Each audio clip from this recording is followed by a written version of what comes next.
This is the Powered Up Podcast, show number 8. I think I'll start there as a haphazard way of just, thinking about movement and, oh, it's something we have to do once in a while and it's not very organized and it's not very thoughtful.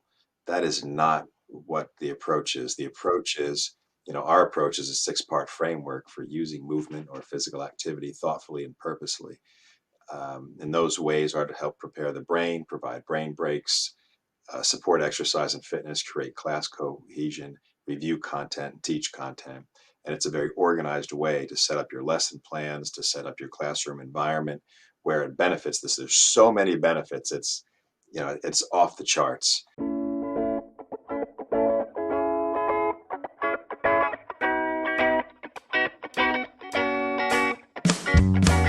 Welcome to a real-world education with insight and advice from teachers in the game, where current and former educators reveal what truly sets apart the great teachers and what it takes to make a positive impact on students. Whether you're in pre-service learning, new to the game, or a seasoned veteran, this is the show for you.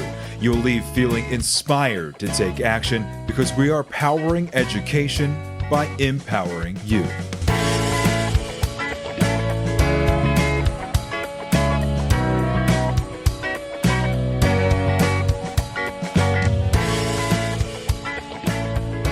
Hey, what's going on, everyone? This is Ken Ehrman, host of the Powered Up Podcast, and I am here with my co-host, Mr. Matt Jumping Jacks Rogers. Matt, how are we feeling tonight? Oh, I won't say that I'm full of jumping jacks, but I'm glad to be here with you. We just finished an awesome interview with Mike Kazula, and he is the author of the Kinesthetic Classroom.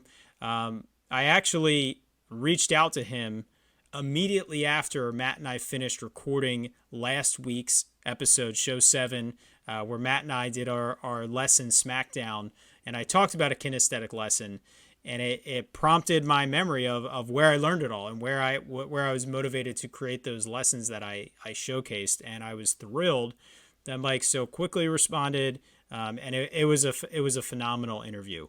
So to kind of kick the conversation off of kinesthetic learning, Matt, what is something in your life, doesn't have to be classroom related, that you learned through doing? Oh, man. So I don't know if I've mentioned this before. I have a few learning disabilities and a disability related to auditory processing that makes it difficult for me to remember information I hear auditorily. And so directions and school in a very lecture-heavy classroom was never something that was very beneficial. So I remember, and I may have said this in our intro interview when we talked about our own experiences, that everything that I did, I had to associate in some way with movement or song or something other than just the term or the concept I was trying to do. Because otherwise I just physically, it blocked and I would not remember it when I needed it, which is wild. And I have a lot to thanks to go out to my mom to recognize, and honestly my teachers that suggested it, because that's what I needed to do to remember and recall information. That's great. I mean, it's like you said, you're very fortunate from both your mom and your teachers to have encouraged that, because not everybody might have.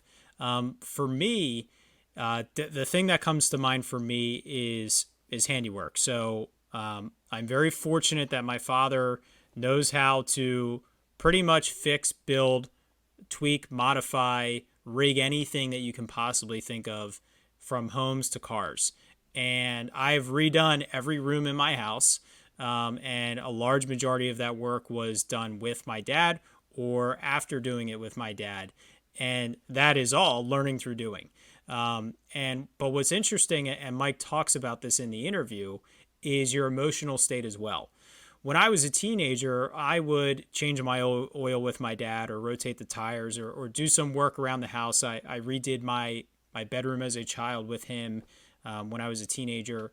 And I honestly would not have had the confidence or the knowledge to do any of those tasks on my own without him until I had my own home and I had my own cars here. And I felt like I was, well, it was my house. I had to be able to do it without my dad. And so my emotional state completely changed. My engagement level completely changed, and it reaching my long-term memory completely changed. And Mike has a much better description of this later in the show, but it's an example of not only doing something through movement that helped me remember how to do it, but the emotional state of feeling that importance and that engagement was a huge piece as well. So, like I said, this is a great interview. I think it really paints a better picture for what kinesthetic learning is. Mike tells us what it is and what it is not. And I will just say right now, it's not just brain breaks. It's not just, hey, let your kids get up and stand for 10 seconds. It is about building quality lessons of class cohesion, of supporting exercise and fitness, but even more importantly, reviewing your curriculum content and teaching your curriculum content through moving. So Matt, do you have anything that you want to add before we jump into the interview? Yeah, so I actually have two things. Well, I will reference Mike Creed. Also, we'll hear a representative from Wilson. Just so happened that Mike also taught at Wilson. But the real quick thing that I found interesting is Mike was a great interview because he did something that we all recognized was really helpful, connecting STEM with literature, which if you haven't listened to that episode, it's well worth going back and checking to talk about how to mix what seemed like curricular areas that didn't always match up, ELA, classic literature, or common literature to design-based projects. Mike has really dove, and I can just tell from this interview and some of the items that Ken has shared with me, into us saying as teachers, yeah, I know we need to be kinesthetic with our teaching practices, or that some learners learn through kinesthetic practices. But he went through and has shared, at least in the interview and beyond, all of the hard work that actually represents having a kinesthetic based classroom, what that looks like, what that feels like, and provides a lot of the science behind why it's important, and talks about that why being the reason for all the decision he makes. So really excited to get into this interview, and I know that even after this I'm going to be following up with some of the other components because just really blown away, and that is not super overwhelming to bring into your classroom. Absolutely. So let's jump right into that interview with author Mike Gazula.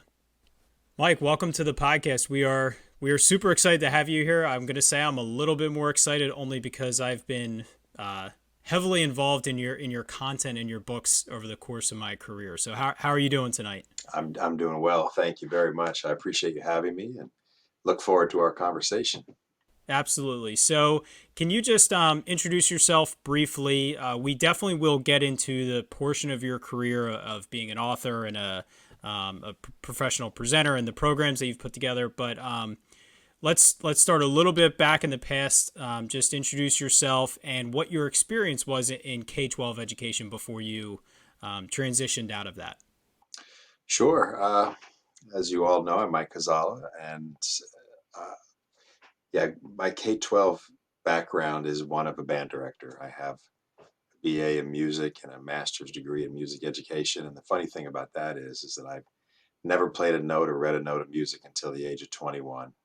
I kind of fell into it. I was a really miserable business major who liked music more than most people. Signed up for I signed up for a 20th century music course because that's a longer story, but I thought it was going to be about the Beatles and Led Zeppelin and the Rolling Stones, and turns out it was about Prokofiev and Copland and Rimsky-Korsakov, and I really liked it. So signed up for an intro to music course, fell in love. Next 2 years, I got my BA. I'm a former saxophonist. I don't play much anymore, but I'm still embarrassed to say that I picked the saxophone because I liked the way it sounded, and I liked the way it looked on Rob Lowe and St. Elmo's Fire. So we went with it. Went out to University of Northern Colorado, got my master's degree and teaching certificate, started my teaching career in Colorado, I taught 5 years, five really wonderful years in a small eastern Colorado town where I met my wife. My kids were born, and came back here, worked in the Wilson School District for 5 years. And, so I was band and choral director for 10 years. It was really an enjoyable time for me and kind of helped me to get to where I am today. Eventually, I went to work for, which I know we'll do some talking about, for Regional Training Center, and I'm still with Regional Training Center today. That's really cool. An interesting journey. I'm always very intrigued by those that went into education as a second career, because I often think you bring a very diverse, knowledgeable background that you can really apply to K-12 learning. And what's actually interesting is our first guest that we had started his career in Wilson School District, which is kind of ironic. I had no idea we had that connection. So when you were a band director, what would you say was kind of your niche as a band teacher, or what separated you a little bit that made your class just a little bit different or a little bit more exciting for students? You know what? It was my ability to connect with the kids. I really, looking back now, I really feel like that was the key. It was the ability to build relationships. It was the ability to make it fun. My last job was junior high. Well, back when they had junior highs, grade 7, 8, and 9. I love that age, and they were fun to work with. And I brought a little bit of a different background, a little bit of an athletic background. I coached, and I was always in the weight room, and I was the band director. And I think some of those kids at that age thought that was kind of cool. So it was kind of easy to make relationships. Throughout my career, I always had a lot of the athletes in my bands, even when I was teaching in Colorado. So I had a really nice diversity of kids. And so I really enjoyed building those relationships with them.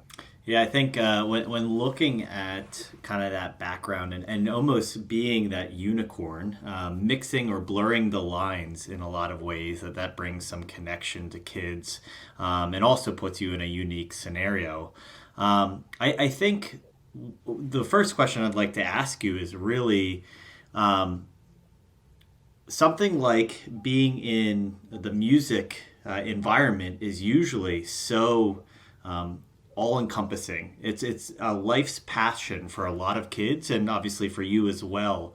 Can you talk to how you felt like you took advantage of that passion to push kids further? Because I think that's the huge opportunity. When kids go to school or college and they have an idea, they always do better in their major because they're passionate about it. In the same sense of a specialty teacher, I'm sure you had to teach classes about music to kids that were less interested, but I'm sure the enriching feeling is exploding talent well beyond what you would expect from your normal age and ability. Can you kind of talk to that? Yeah, well, I didn't want to stand in their way because, frankly, even at the junior high level, um, I had kids who were incredible.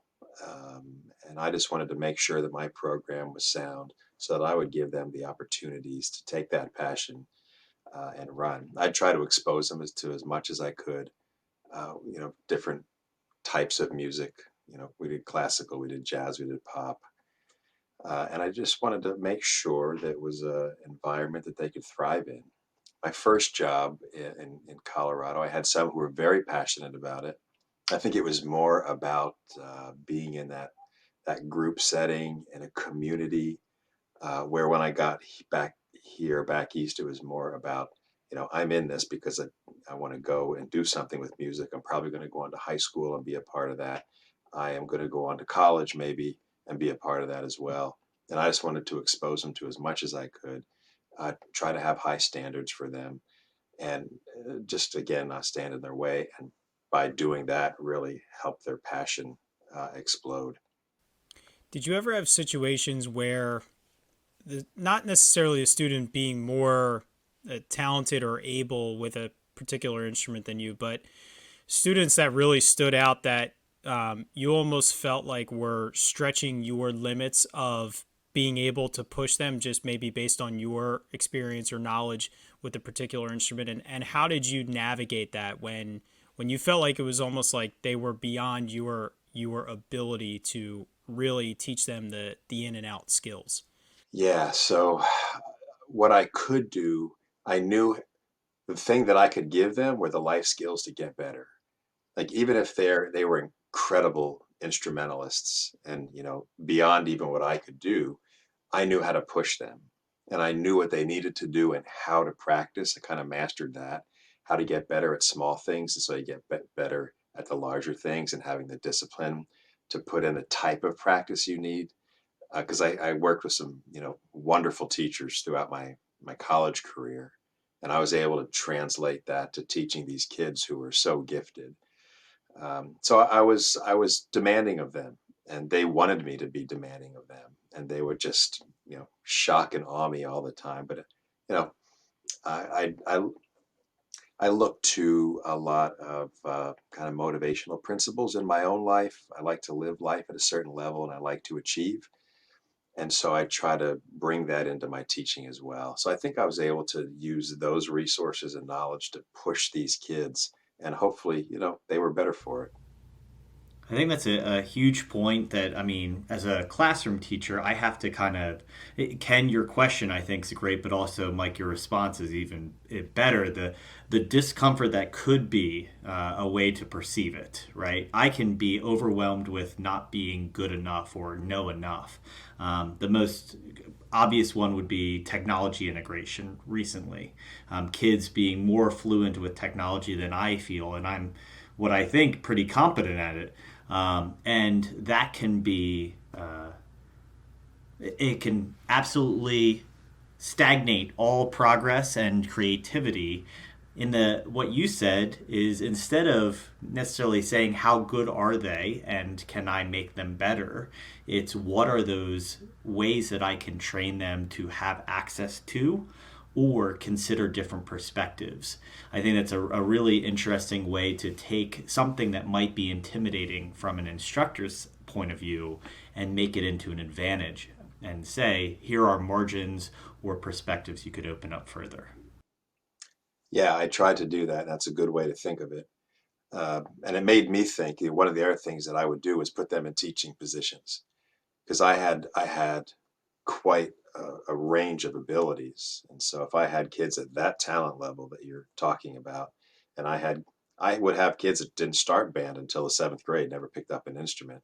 So I would turn these kids into teachers, which is even better for them than it is for the kid they're teaching. They're building these incredible neural networks around their instrument and the ability to teach. So I was always looking for ways. I mean, I have some kids who have gone on, they have professional careers in music now. And certainly not because of me, but I was just one stopping point on their career. And I just made sure that I was putting them in the best situation possible whenever I could. I had a drummer, he's a professional percussionist now, and he teaches a lot as well. And I just recognized that talent when he was in junior high. And so I tried to put him in with adult jazz groups and just try to put him in situations where he could really, you know, become as good as he could. That's really incredible. So I wanna transition. This conversation is awesome, but you are an author of multiple books. The one that I know the most of is the Kinesthetic Classroom, and so obviously talk about your book in any way that you want. But what I would like to kind of kick this conversation off, because this is really what I'm excited to talk about, is can you kind of paint the picture of what kinesthetic learning is and what it is not, to kind of wave out the preconceived notions that people might have? Yeah, what it is not, I think I'll start there, is a haphazard way of just thinking about movement, and it's something we have to do once in a while, and it's not very organized and it's not very thoughtful. That is not what the approach is. The approach is, our approach is a six-part framework for using movement or physical activity thoughtfully and purposely. And those ways are to help prepare the brain, provide brain breaks, support exercise and fitness, create class cohesion, review content, and teach content. And it's a very organized way to set up your lesson plans, to set up your classroom environment where it benefits this. There's so many benefits. It's off the charts, but you have to go about it in a very thoughtful way. So it is sound pedagogy. I think I have a bias that every teacher, pre-K through corporate training, because my second book was for corporate trainers, should be using some level of physical activity in our training, because it's who we are as human beings. Sitting for long periods of time is not natural to the process. And I wish we lived in a world where standing was the norm, and when you wanted to take a break, sat down for a couple of minutes. Unfortunately, we're not there yet. We could get there, but we'll see. So it is not haphazard. It is in fact, very thoughtful and very organized. That's a great way to put it. And uh, this your book and the course that's tied to it through the regional training center, like you mentioned, I don't use this term lightly. It was a career changer for me. I very quickly when we learned about the importance of it, the science of it, I saw that and I said, yeah, that makes sense. But the like you said, the systematic ways in which you approach kinesthetic learning just clicked with me very naturally as an elementary classroom teacher. But I completely agree. Pre-K to past 12th grade, it's completely applicable. But it's so valuable and important. And not only do the kids love it, we always have that battle of how do I get the kids engaged, how do I get them excited. That's just one very small piece of that. And I think brain breaks are becoming more common, which is great, but there's so much more to kinesthetic learning. Can you give an example of how kinesthetic learning is important for class cohesion? Because I don't think that's a common connection that teachers make. They think of class cohesion more as the culture of the classroom, which it obviously is, but kinesthetic learning does have a huge connection to that. Well, yeah, Ken, as you know, in our coursework, we've been doing SEL for decades. Since this company's been around for 30 years, it's been a part of every course that we offer, for nearly 30 years. And so we're really happy that it's now a part of the educational conversation.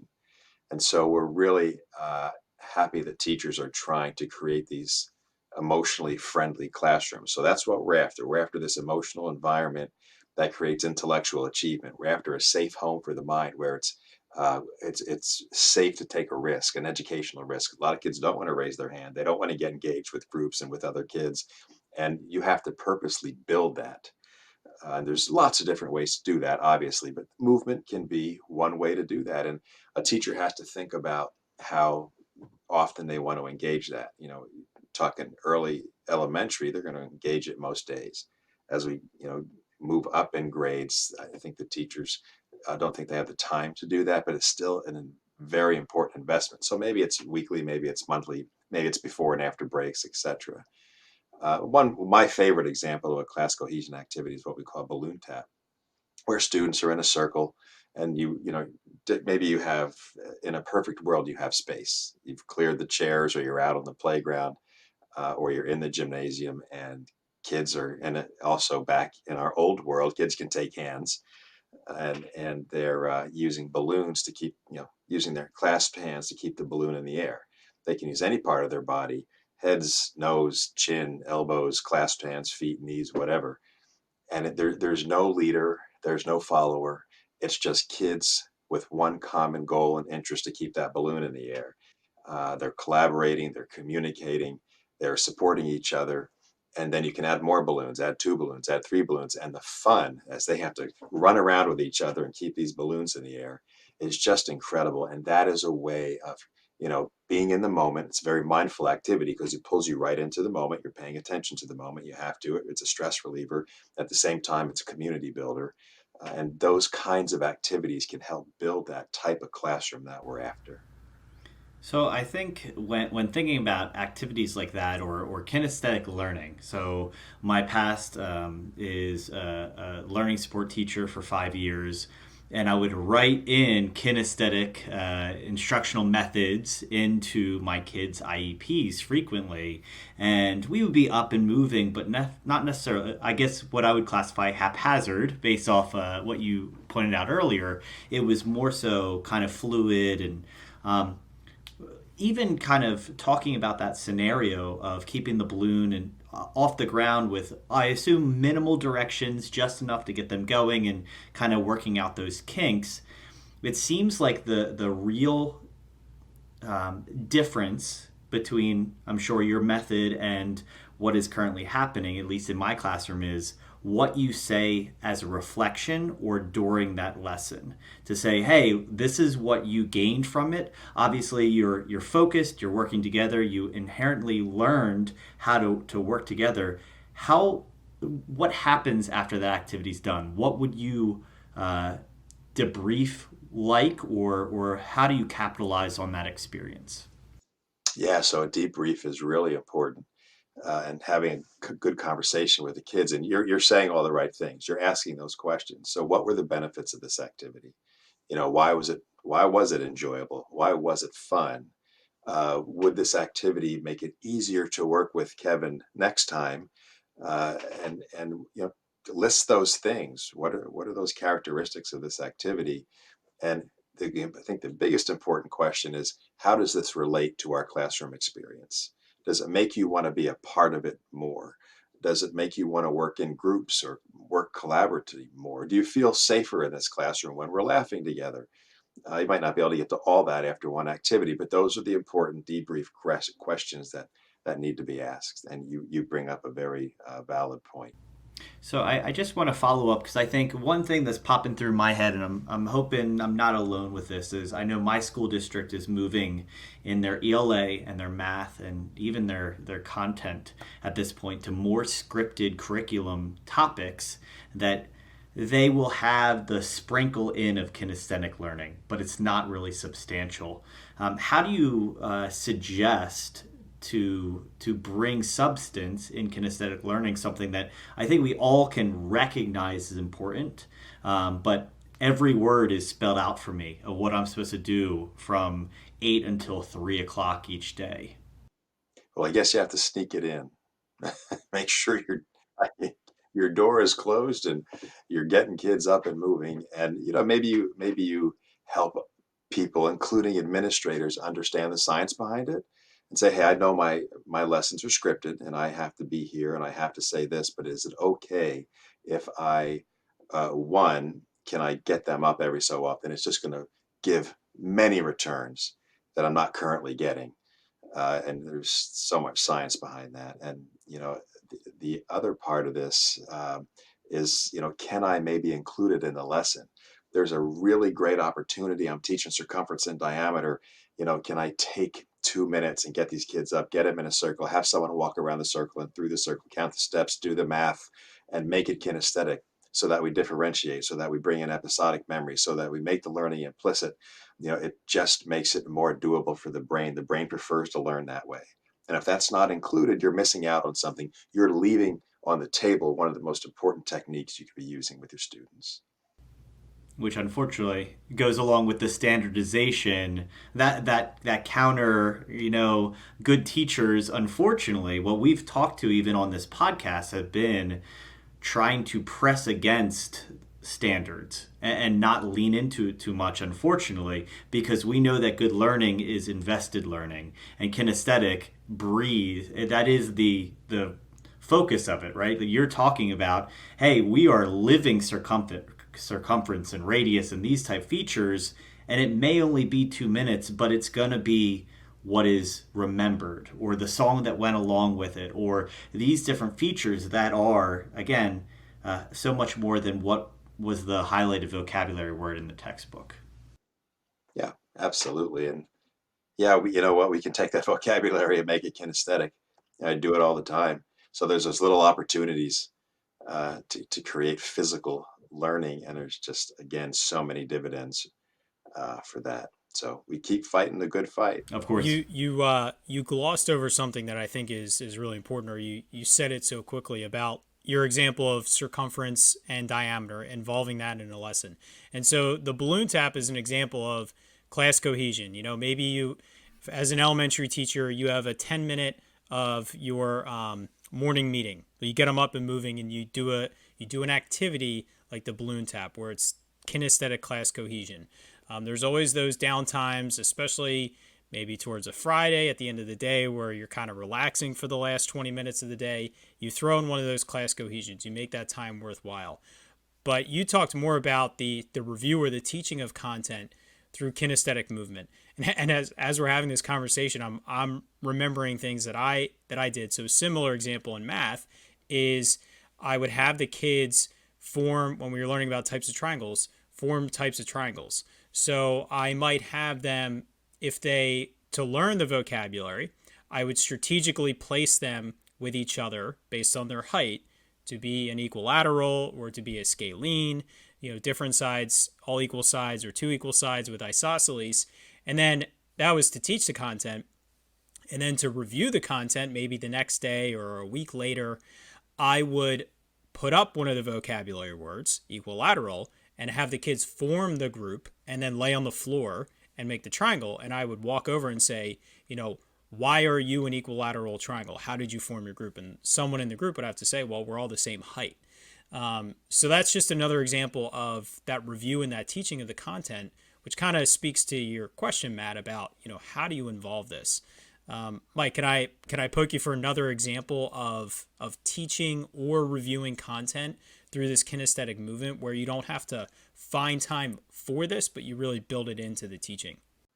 Sure. So, and I want to go back just for one moment and say that when you're teaching this way, if you're doing circumference and diameter, or you're doing different types of geometric equations and shapes and whatnot, it's really important that you have the kids practice changing lanes in the brain by writing it down as soon as you're done, because we live in a paper and pencil world. They've got to be able to test well on it. And some kids will be able to do it physically, they'll be able to talk about it, but when it comes time for the test, they're not going to be able to do this. So it's important. Like, so here's another example. I love doing editing sentences. This is an elementary activity, editing sentences. So you give the kids a list of unedited sentences, and they have to get a partner, walk side by side. And if there needs capitalization, the arms are up in the air.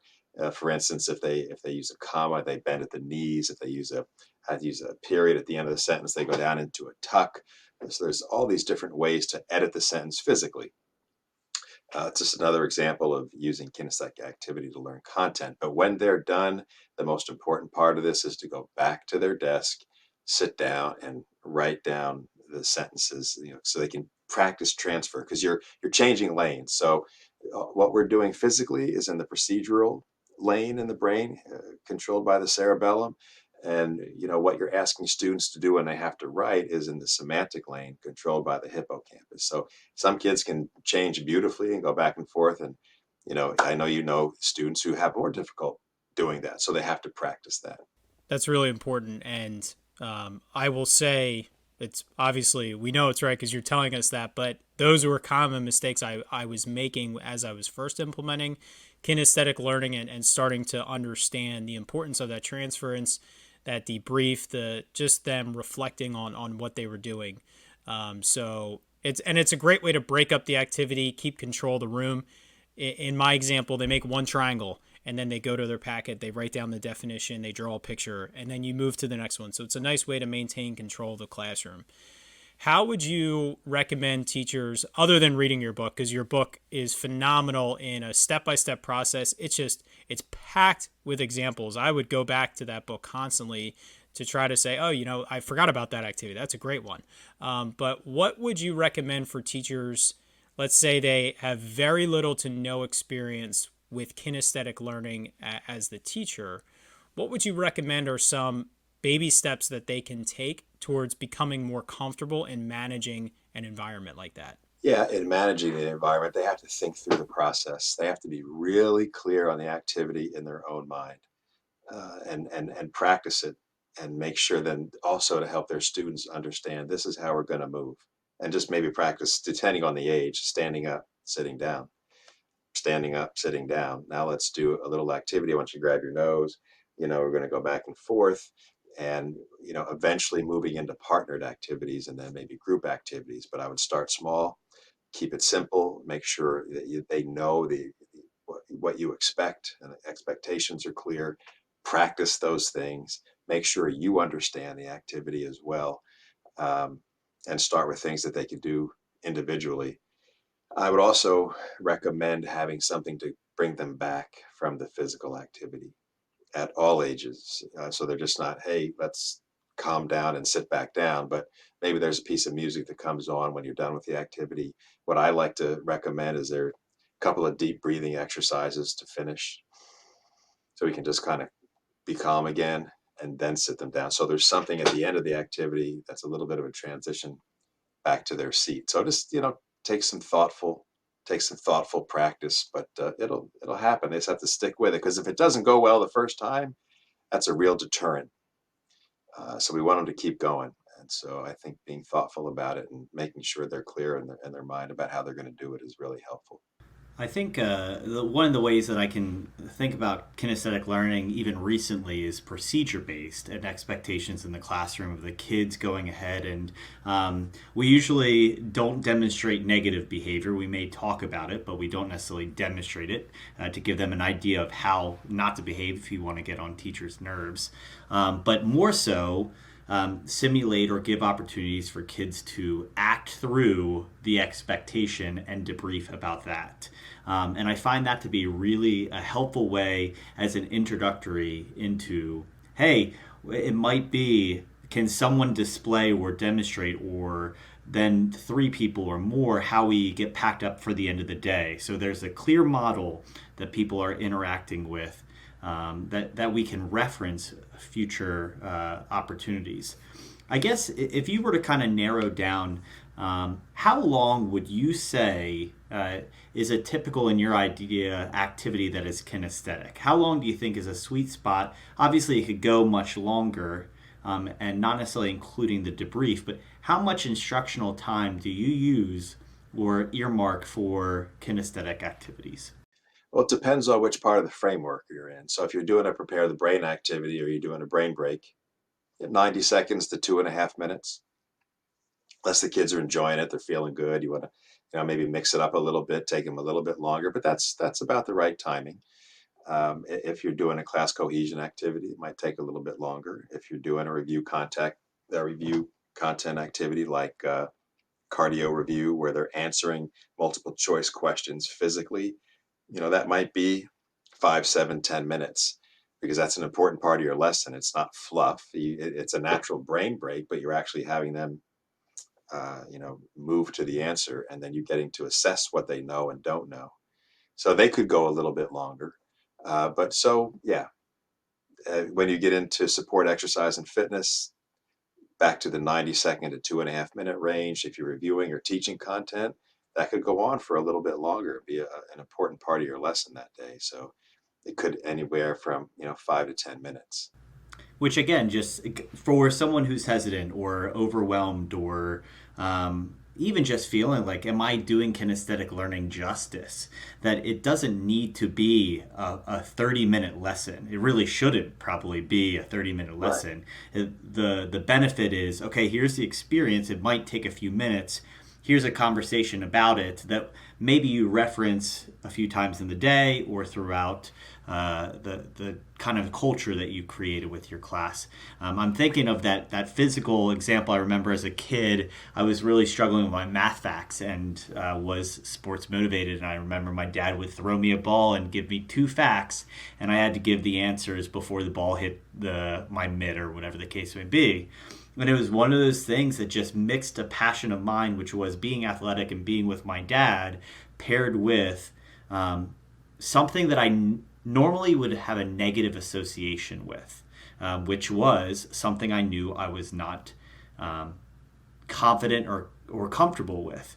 So talking, I don't know if you want to go science-wise or just kids' psychology, it seems like kinesthetic learning really breaks down the barriers and limitations that kids have related to instruction. Can you kind of speak to the benefits, even classroom management, or you mentioned implicit learning, just like not necessarily being outright, hey, this is what we're working on, but just what is gained within through kinesthetic learning? Yeah, so a large majority of us like kinesthetic learning. We are brain body creatures. It's who we are. You can't get away from it. The brain needs the body to move, and the body supports the brain. It's always on. We create new brain cells through aerobic activity. Uh, Physical exercise can lessen the symptoms of ADHD, anxiety, depression, cognitive impairments. It's just, the list goes on and on. We're brain body creatures. So bring that in. What's not natural is sitting and doing work and listening for long periods of time. It's just not, it doesn't look like life at all. And so you might as well bring that in to the classroom. And the other thing I think that I want to point out, I don't know if it's kind of related to your question, it's so important to manage state, to manage the brain, body, emotional states of your learners. In fact, there's no more important reason to use movement in a classroom. We all think about the retention and the attention and getting kids refocused, and it re-energizes them. We're getting oxygen and blood flow around the brain and body. That's all great. But our jobs are about long-term memory. End of story. Whether it's something physical, when I talk to PE teachers, if it's something emotional, social emotional, if it is something content related, our jobs are to get that information into long-term memory. And of course, it doesn't even, we'll never get all that into long-term memory. Our brains aren't set up for that. But there's two criteria to do that. Does it make sense? Does it have meaning? And meaning is the more critical criteria. And so meaning making is state dependent. So meaning how I feel during content acquisition matters. So here's where movement comes in. Movement is your number one available manager of state. So it's the critical, best available manager of state. I have to manage state so I can create meaningful content for my kids. It's just critical. And so there's so many advantages to doing this. And I'm sorry if I went off on a little bit of a tangent there, but it's really important. You went exactly where I was hoping to, actually, even though Matt asked the question, because I was remembering that emotional piece that you get from movement and the importance in how it helps us comprehend and retain that information. But you hit on it way better than I would be able to, obviously.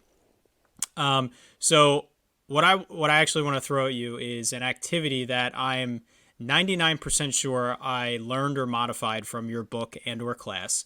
And if that is the case, can you just explain some of the science based and the health benefits of the activity that I was doing? And if I didn't get it from your book, but I made it up on my own, tell me if it was good or if it was bad. In fifth grade math, I was really trying to have them work on their math facts, whether it was addition, multiplication, building in some fractions, percents, all of those skills to help them build towards higher level math.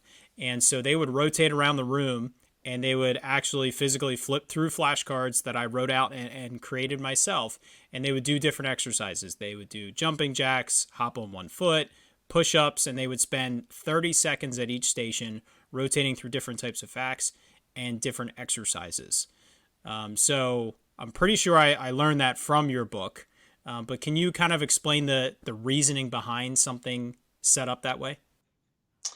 Sure, and I have to give credit where it's deserved. That sounds like something Tracy, my co-author and co-designer of the courses, would have created with more exercise based. She's very creative that way.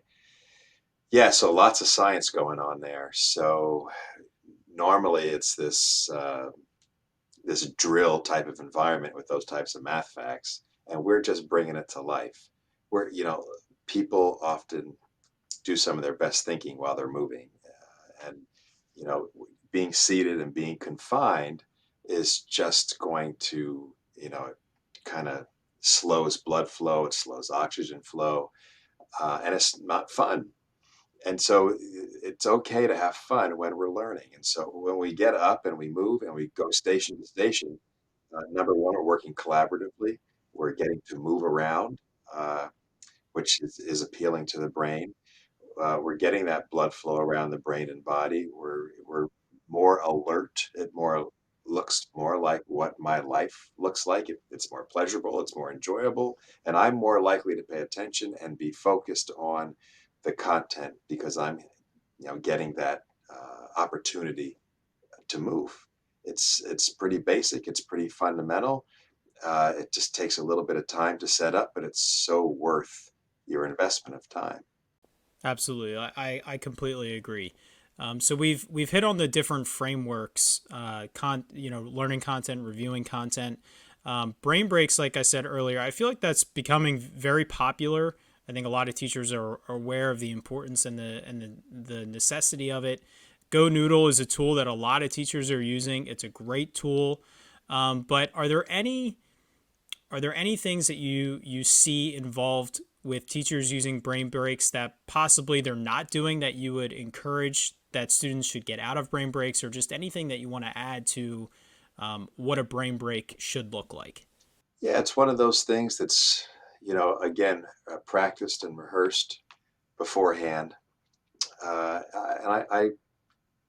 It's pretty straightforward. What I will add, I think GoDoodle is a really great tool for teachers to be using, and I'd like to add a really great resource that not many people are aware of, and it's a website called movetolearnms.org, and it's TO, not the number two, but movetolearnms.org, and it's a literally hundreds of really well done videos for free. There's so much content. It's been going on probably for a decade. I did a lot of work in Mississippi. That's where this comes from, a foundation in Mississippi. And I really suggest teachers take a look at that. It's a great way. Coach Calhoun, who's a very motivating PE teacher, comes up on the screen with kids in the background, and he takes your kids through these brain breaks. So I love for teachers to take advantage of that also. But yeah, they're pretty straightforward, easy to use. I think they should be rehearsed. I think you should have a little list that are your go-to list so the kids are really comfortable. But then also variations. That's to your question. It would be great to do some things that you can build upon, like when you do finger grab, and it's a pretty popular brain break. And by the way, some people like brain energizer, brain blast, brain boost. They say, well, the brain's not taking a break. We know that. We're kind of married to the term. It's more of a content break. So when you do you're across from your partner, they've got a palm out, you have a palm out, pointer finger in, your pointer finger's in their palm, and we can do that across from each other. We can have a circle of kids. We can then cross over, and I can put my right palm over here and my left pointer finger in the palm next to me this way. If I'm doing rock, paper, scissors math, and I'm doing multiplication facts, I can do 2 times 2 with my partner. I can do addition. I can do subtraction. I can also do something called 11, 13, 15, where you have a group of 4 students and they're doing rock, paper, scissors. They show a number and it has to add up to 11 before you can move on to 13. Then it has to add up to 13 before you can move on to 15. So there's ways that you can build on these activities. That's what I would add. Look for ways to expand them. If you find a great brain break, how can you add to it? How can you make it more interesting? How can you make it more fun? And how can you pull content into it? You can't always. That's really not the point of a brain break. But if you can pull some content into it, why not? I think back to the most rock star teachers, at least in the elementary building, which is kindergarten teachers. Kindergarten teachers' lives are kinesthetic learning, and transitions and brain breaks are the necessity, because if I thought my fourth graders had poor attention and focus, kindergarten, that window of opportunity is so short. So they're singing to trigger transitions. They're touching all sorts of parts of their bodies to recognize not only naming conventions, but just other associations with learning. And I guess what I would say is, how do you approach or talk to other teachers to say, hey, I don't want you in 8th grade to act like a kindergarten teacher, but to benefit from some of the aspects of how that livens. And you mentioned it earlier. Not only does it help you connect to the learning, but it wakes you up. The crossing that midline allows for that deeper sense of understanding, and just there's so many benefits associated with it. But when looking at this specific example of kinesthetic learning and saying, oh, my kids are too cool for school to do something like that, how do you kind of determine what you're going to choose, or how to get buy-in? Yeah, well, and let me say this too. When you get into secondary, There's really two things that will help a secondary teacher to move more towards creating a kinesthetic classroom, and that is they need to feel it themselves. You can't replace that. So when I come in and do professional development, they are moving almost the whole day, so they know what it's like and how really simple it can be to implement. The other piece is they need to understand the science behind it. They need to understand the why, so that there's buy-in, and then they just have to prep that age of kid and tell them why. This is why we're going to do this, and this is the science behind it. This is how and why it's going to help, and it's fun. And I also make the suggestion, especially to secondary teachers, that they do things that are simple, no one will fail, and they can do on their own. And kids need to just get used to that. They're going to get up and down throughout the course of the period. Maybe it's a 45, 50-minute period. This is how we're going to do it. And then, you move on to a partner, you move on to a group, you do more complex things with the content area. But it should just be the expectation for the room that this is how we're going to do things. And I just get the question a lot too. What do you do with that kid in the corner who doesn't want to participate? Don't let them participate. It's okay. Let them watch until they're comfortable coming in and doing the activity. We're not going to hold everyone else back because this one or two kids over here, they don't want to be a part of it.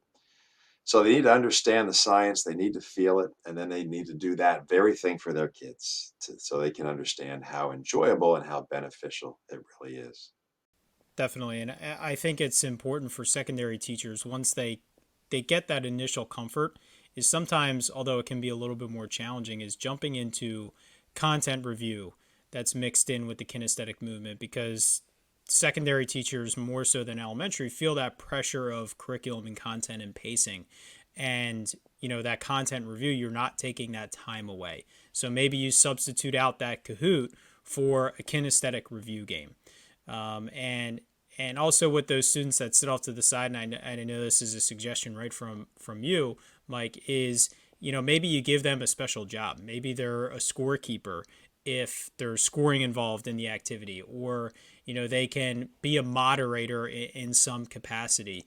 But I have found that like you said, you give that student that pass. You say, that's okay. You don't have to participate this in right now. But they do jump in because they see how much fun is involved, or the more that you do it, sometimes you'll have the students where they can tell either initially because we've done the activity before, or the way the activity is going. Some of them have high levels of frustration, and it's your job as the teacher to manage that. Some students feel that frustration rising, and they know they need to remove themselves. And so I've had students midway through say, Mr. Ehrman, can I just sit out for the next 5 minutes, or can I take a pass for the rest of this activity, because I feel myself getting really frustrated. And would I love for them to learn how to manage that? Yes, but that is part of managing it. Stepping aside, removing themselves. So those life skills that they're learning are huge as well. Yeah, couldn't agree more.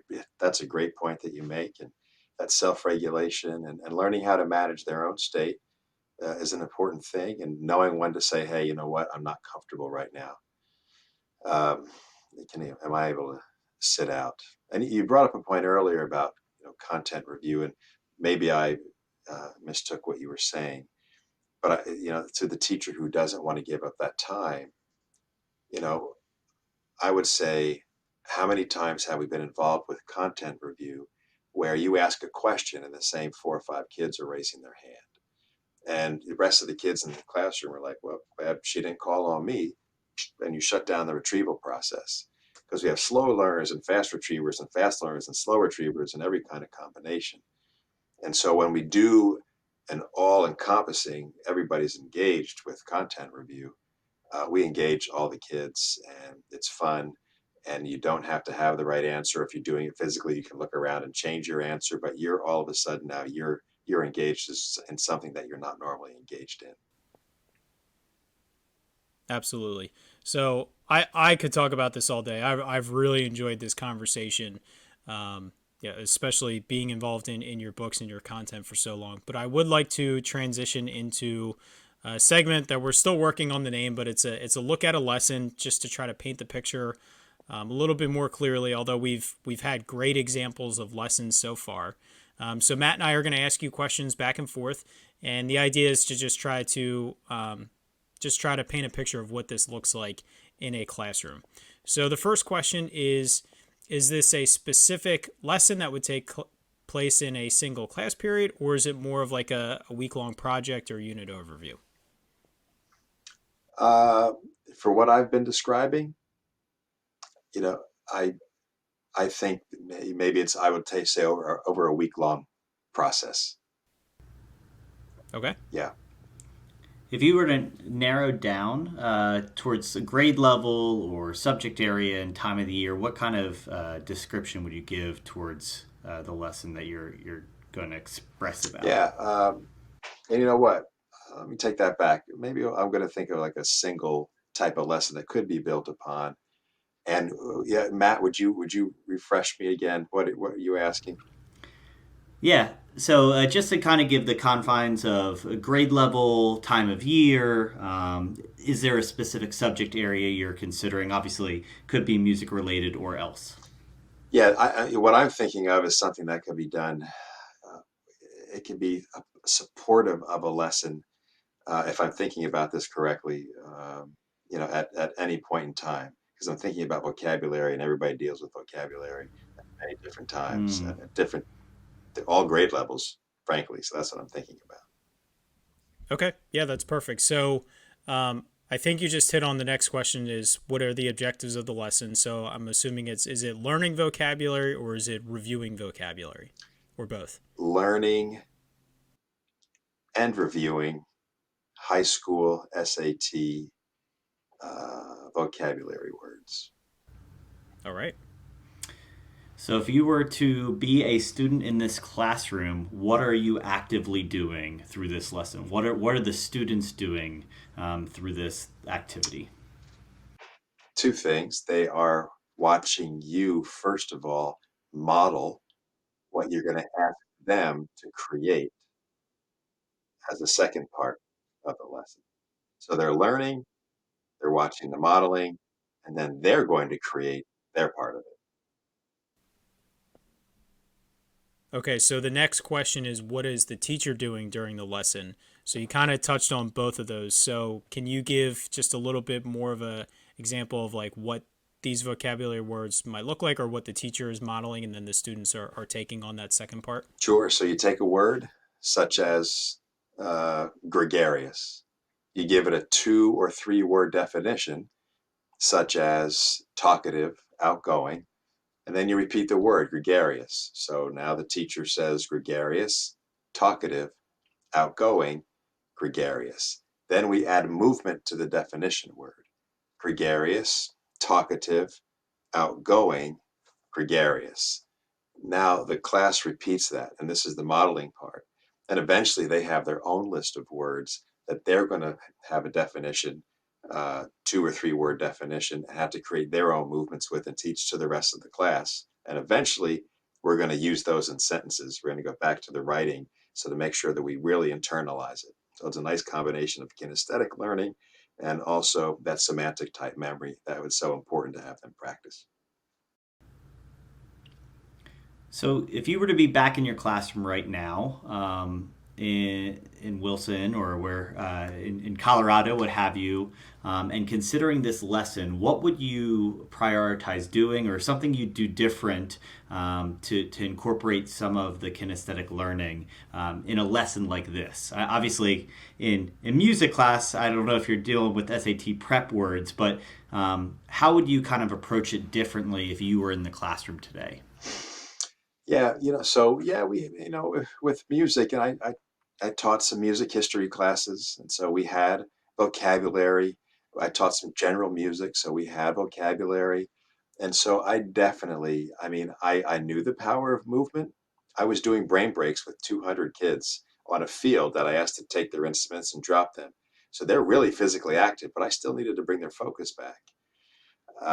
But this was really pre all the research and writing I was doing. So what I would do more now is to make sure that all the vocabulary that we did, I would incorporate physical activity. Knowing what I know now, if I'm going over some terms of speed in music, adagio or vivace or prestissimo. We can do movements to all that. And I kind of missed that boat the first time around. And I know now how helpful it would have been. Can I ask a follow up question?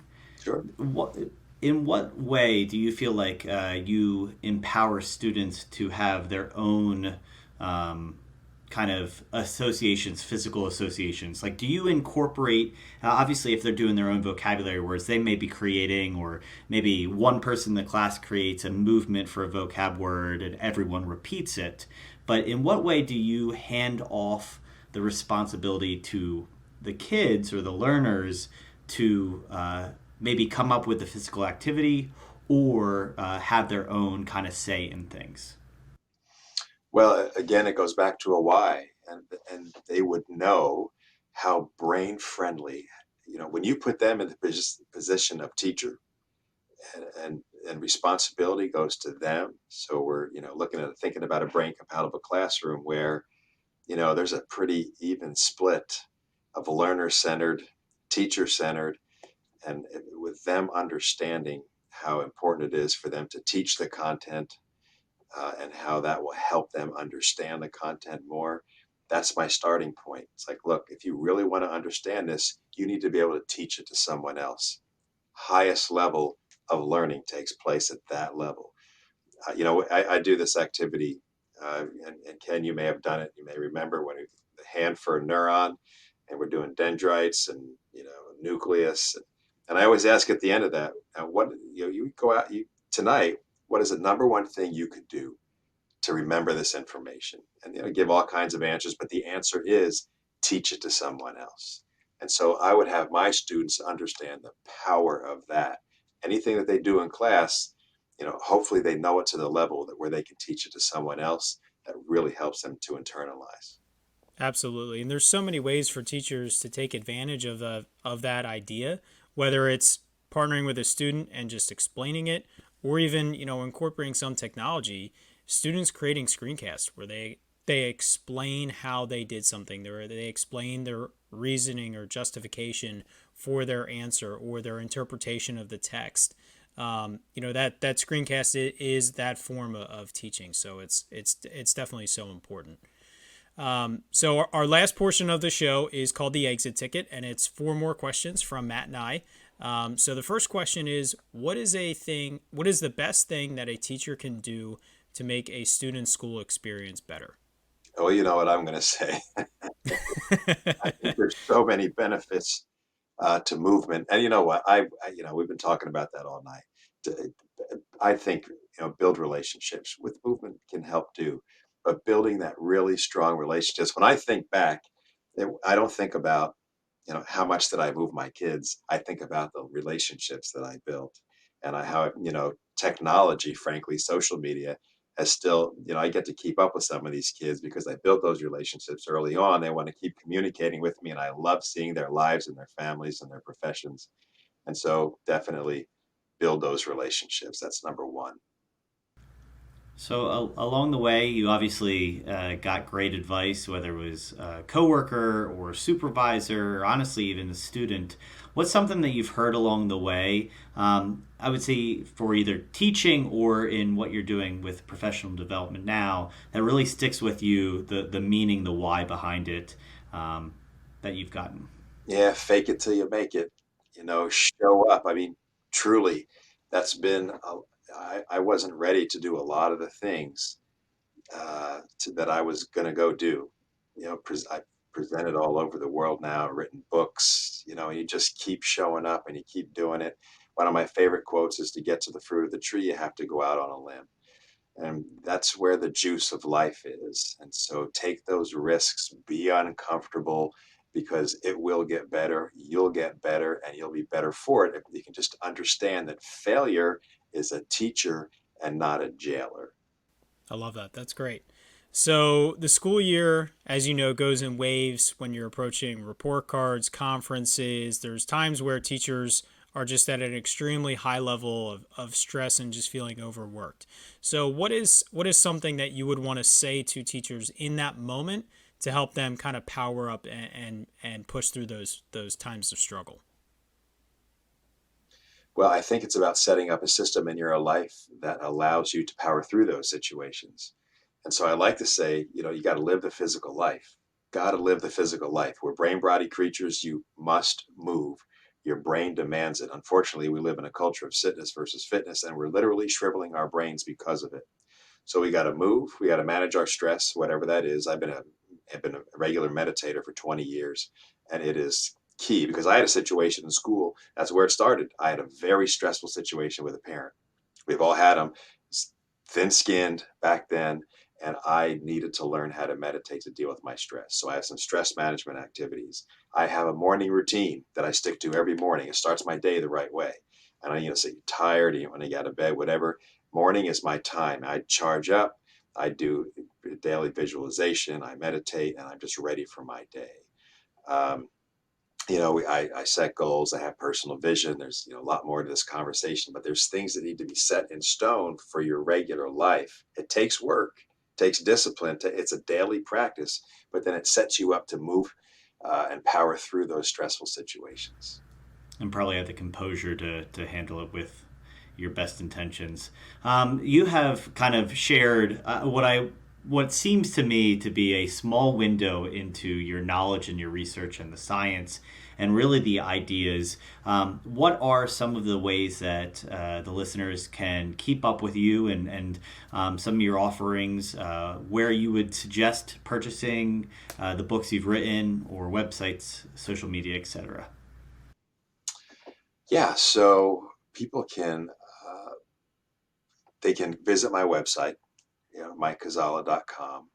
I would really suggest looking at my TEDx talk, which is only 16 minutes. If you're interested in more about what I've said tonight about kinesthetic learning, it encapsulates it pretty well, and I think it's a good resource. And they can find that on YouTube. Just put my name in or put in the Kinesthetic Classroom. It'll come up. I can find me on Twitter.